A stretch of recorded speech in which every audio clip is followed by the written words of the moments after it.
बुरे का अंत बुरा। एक समय की बात है, एक जगह चार चोर रहते थे। वे लोगों को लूटते थे और जो धन लूटने के बाद मिलता था वो आपस में बराबर बराबर हिस्से में बांट लेते थे।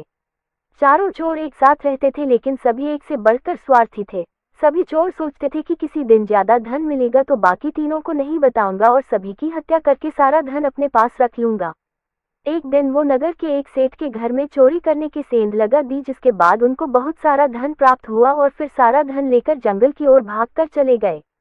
3 दिनों तक वो जंगल में छिपे रहे, क्योंकि उनको पता था कि नगर के बड़े सेठ के घर में चोरी की है, जिसके कारण सारे नगर की पुलिस उनको जरूर खोज रही होगी। इसलिए उन्होंने सोचा क्यों ना कुछ दिन और इसी जंगल में छिपकर रहते हैं।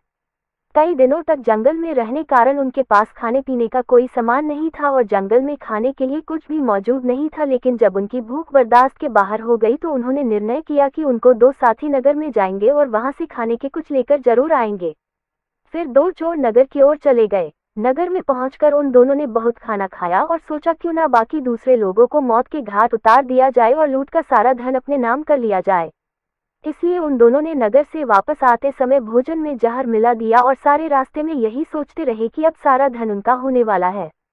जब दो चोर जंगल की ओर गए थे तो बाकी दो चोरों ने योजना बनाई कि उनको मौत के घाट उतार देते हैं और उस धन पर अपना कब्जा कर लेते हैं। चारों चोरों ने अपनी योजना के अनुसार काम किया। पहले के दो चोर जब नगर से वापस आए तो बाकी दोनों चोरों ने उन पर हमला कर दिया और उनको मौत के घाट उतार दिया। और फिर इसके बाद दोनों की सोचा अपना काम खत्म हो गया, क्यों ना अब भोजन करते हैं। लेकिन जैसे ही दोनों ने भोजन को खाया तो भोजन में जहर होने के कारण बाकी दोनों चोर भी तड़प तड़प कर मर गए। इस प्रकार चारों चोरों की मौत हो गई और लूट का धन किसी के हाथ नहीं आया। कहानी से सीख। इस कहानी से हमें ये सीख मिलती है, हमें दूसरे के बारे में कभी भी बुरा नहीं सोचना चाहिए, क्योंकि बुरे का अंत बुरा ही होता है।